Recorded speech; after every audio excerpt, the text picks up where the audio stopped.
Afternoon, lovely viewer.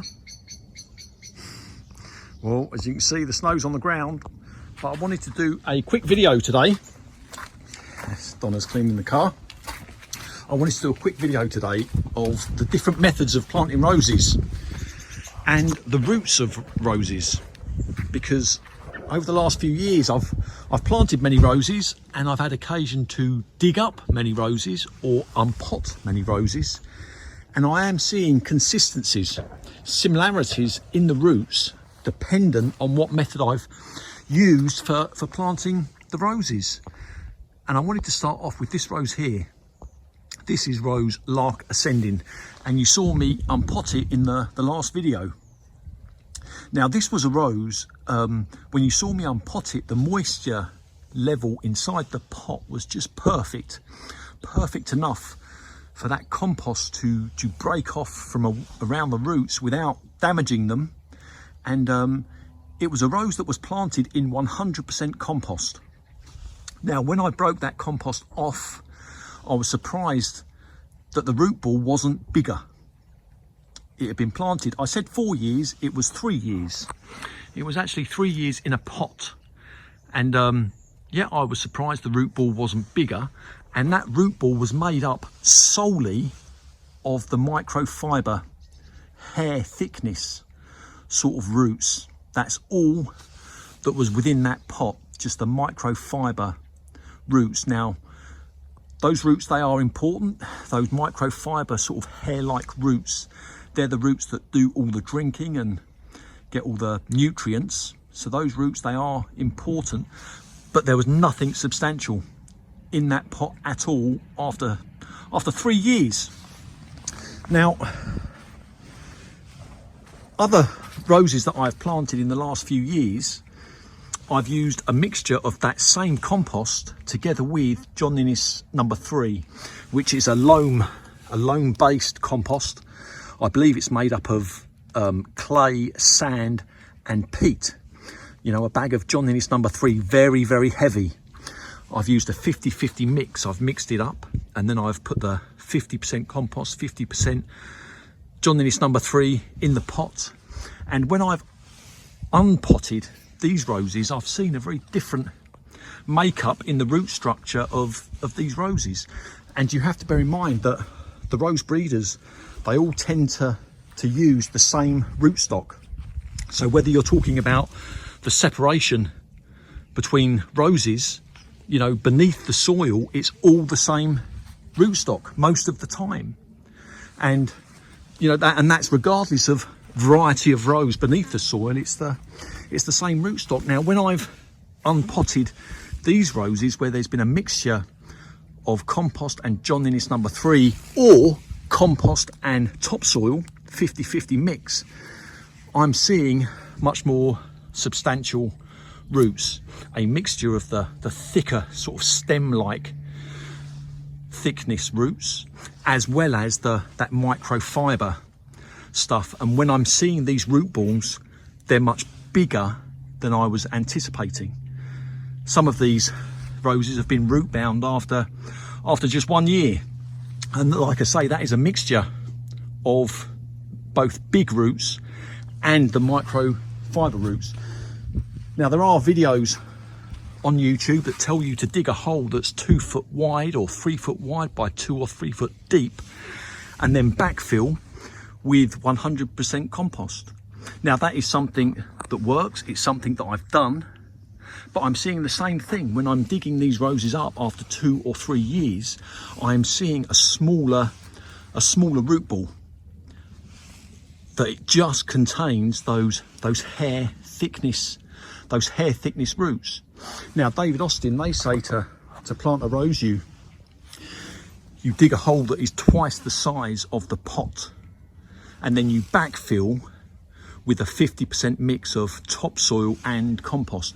And that is something that works, and it works very well, because when you do that, again, you see that mixture of the stronger roots that are breaking out, as well as those micro sort of hair-like roots. So that is something that works very well. But for me, what is best is, and all credit to Jason from Fraser Valley Farms, it's what he done. I've spoken about this before, is you dig a hole that is just the size of the pot that the rose come out of. Now this rose here is Earth Angel, and I planted this, all of these roses I unpotted obviously before the snow and the frost set in, but this rose here I received it in, I think it was a 5-litre pot last year, and I immediately up-potted it into a 25-litre pot, and that's where it stayed all of last spring and summer. But now it was time for it to go in the ground, so I did make a video of it. I'll try and overlay it, but I dug a circular hole, and I used the pot as a template. Because it was a circular hole, I used a smaller spade to make it that little bit easier. And I dug down. There was clay at the bottom of the hole. I extracted that clay out, and I replaced that clay with just topsoil, a mixture of topsoil and John Innes number 3. I put that at the bottom of the hole, and then with the empty pot in the hole, I started to just fill the gaps. I pushed the topsoil back in. I was trying to achieve that circular hole without air gaps, and I got the level right with the soil that I put in the bottom of the hole, and then I used some John Innes number 3 to just plug those air gaps around the inside of the hole. And then with that circular hole in place, I just literally dropped the root ball straight into the hole. Then once I'd done that, I used the fork, and I just aerated the soil around the hole to close any of those gaps. I went all the way around the outside of the hole, just dabbing the fork in and just lifting just slightly. And I found, for me, that is the best way, because when I do this, it may be coincidence, but I'm seeing stronger growth up top. You know, there's probably 10 or so roses that I planted this year when I'm seeing stronger growth up top. You know, it's the roses that I'm planting in that manner. Now that may be coincidence, it may be completely unconnected, it may be luck, but that is what I'm seeing, the stronger roots beneath soil. The moment those roots come into contact with the native soil, that's when you see those stronger roots break out. And maybe it's connected, but that's what I'm seeing. So long as you mulch the area around the rose with a good quality sort of organic mulch, that mulch will feed the soil, and then it's the soil that feeds the rose. So when those strong roots, thick roots break out, you get those microfiber roots will start to break out, feeding off that mulch as it goes down. That's something that I'm seeing. You can make your own minds up, but I had some baseless pots that I planted last year as well, and this one here, it was a traitor rose. It wasn't what I ordered, and they sent me a replacement, but there's no bottom in this pot, and I just left it on the soil, and I've since put Rose Amadeus there, so I had to get rid of the rose that was in it. After just 1 year, that pot was bolted firmly to the ground with those strong roots shooting down into the ground. And I think that if that rose was sat on a 2-foot layer of compost, in my experience, I don't think that would have happened. I think those roots would have just lolled around within the compost. Those microfiber roots would have just been quite happy, merrily just going around that compost. And I think it's very easy to over-treat our roses. I'd happily live off a diet of donuts if I could, and I think perhaps our roses are very similar. Do you want to say hello? You do live off a donut diet. She says I do live off donut diet. Oh look, we got thrushes. Oh, I missed them.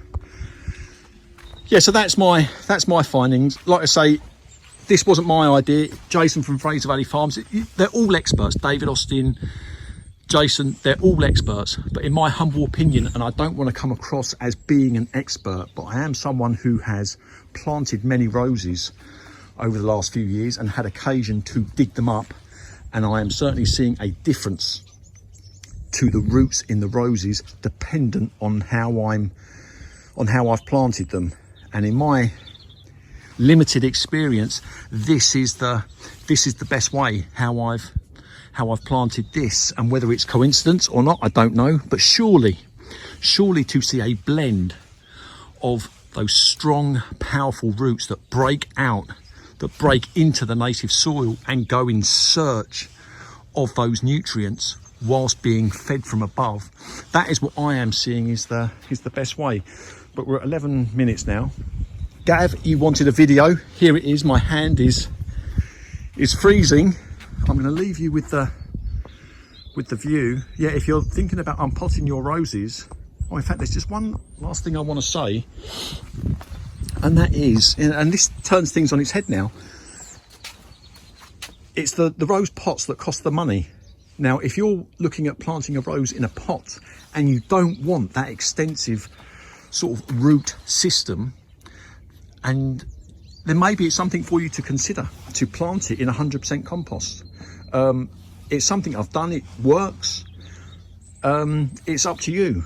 But the way I look at it, I think that when a rose, it outgrows its pot, for me at least, it's very easy after a year or 2 or 3 to unpot it, trim the roots back if necessary, and repot it if you can't find a space in the ground.